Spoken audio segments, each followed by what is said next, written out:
So gas stoichiometry is the culmination of the work we've been doing over the past few weeks, and it is using stoichiometry to study the quantitative relationship between reactants and products in a chemical reaction that contains gases.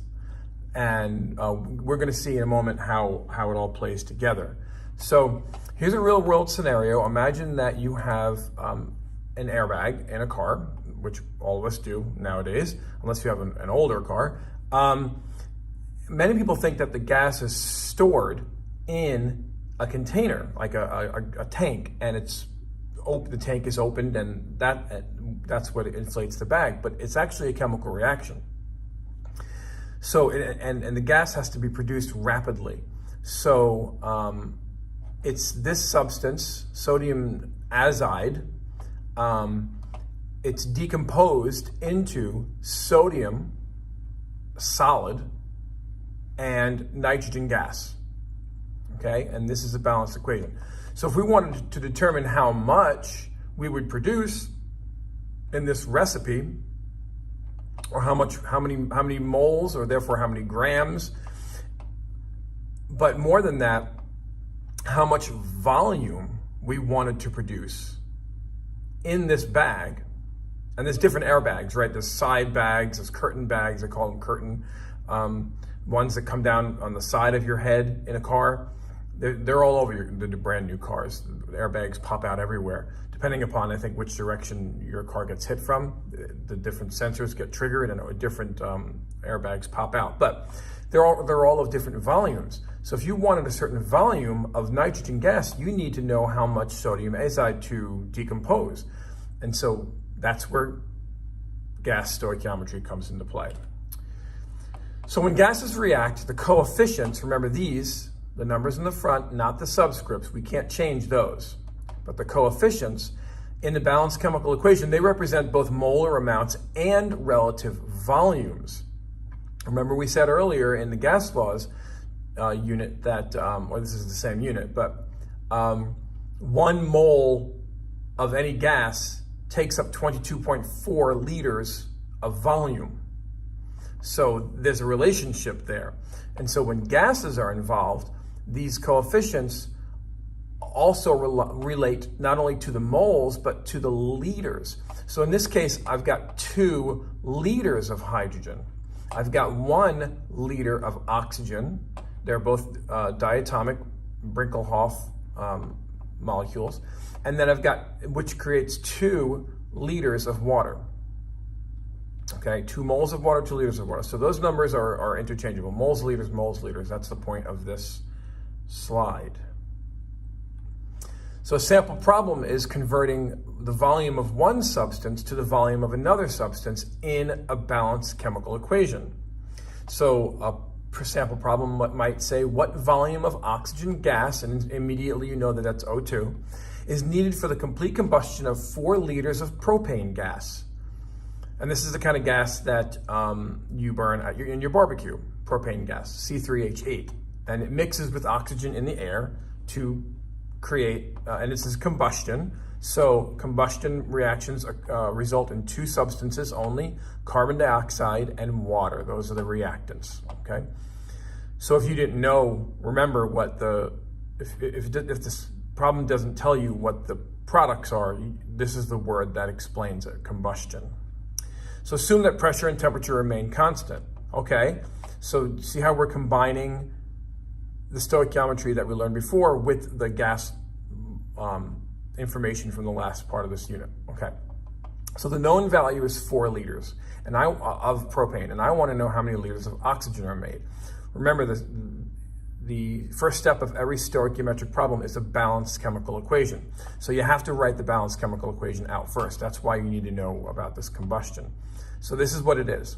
And what it means is that you've got 1 mole of propane and 1 liter of propane at the same time. 5 for oxygen, 3 for carbon dioxide, and 4 for water, okay? Now this is the basic recipe, but I'm not using the basic recipe, remember. If it was 1 liter of propane, then I know that I would make I would need 5 liters of oxygen. But I'm not using 1 liter, I'm using 4 liters of propane, okay? So how much oxygen would I need? And it's a quantitative relationship. So in your head, you may have figured this out already, but they're gonna be a little more complicated. This is just a sample. So it's a 5-to-1 ratio. The volume is a 5-to-1 ratio, just like the mole ratio would be 5-to-1. Mole to mole ratio. So it's just 4 times that ratio. Whatever substance you want is on top. Whatever substance you want to delete or cross out is on the bottom. And you get 5 times 4, which is 20 liters of oxygen, okay? And make sure the significant figures are correct. Make sure the units are there. This is a proper answer. All right. So at the end of these notes, you're going to practice on page 455. So write this down. I believe it's actually in your notes, so you don't have to write it down. But what is happening with this, I have no idea. That's pretty crazy. But after this, notes. Okay, so here's the second problem and the last problem. This is if you wanted to go from the volume of one substance to the mass of another substance in the balanced chemical equation. So ammonia, NH3, is synthesized, so this is a synthesis reaction, from hydrogen and nitrogen, both Brinkelhoff. So you set up the balanced chemical equation, you know that moles equal liters. If my known value is 5 liters of nitrogen, and I want to know how many, what's the mass of ammonia I can make in grams from 5 liters of nitrogen, I need to do stoichiometry, okay? Which again is just a quantitative relationship. So it's 1 volume of nitrogen to 2 volumes of ammonia. That's my relationship, okay? My conversion factor. So I multiply my known, 5, times 2 over 1, which is my ratio, 2 over 1, and I get 10 liters. But I don't want liters. I want mass in grams. How much ammonia in grams? So notice how they also give you this other information. Pressure is at 3 atmospheres and temperature is 298 Kelvin.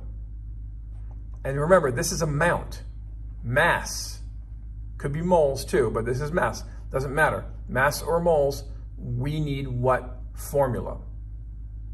We need the ideal gas law, PV equals nRT, because that's the only one that has moles in it. And then we would convert moles to grams. So the second part of this, once we've determined the liters of our target molecule, which is ammonia, now we use the PV equals nRT ideal to determine that. So we isolate the variable and we solve, and we have to use the R value for atmospheres, okay, which is 0.0821. And we get 1.23 moles of ammonia. And then we just use the molar mass of ammonia, which is 17.04 grams per mole, to determine the grams. The moles would cancel out, we multiply across, and we get 21 grams of ammonia, and that's our answer. So it's pretty straightforward stuff, just using everything that we learned before and kind of combining the ideal gas law with the stoichiometry from before, okay? All right, and now these practice problems are also in your notes, so for reference, and we're going to be working on those at the end of this class as well. If there's any questions, just ask.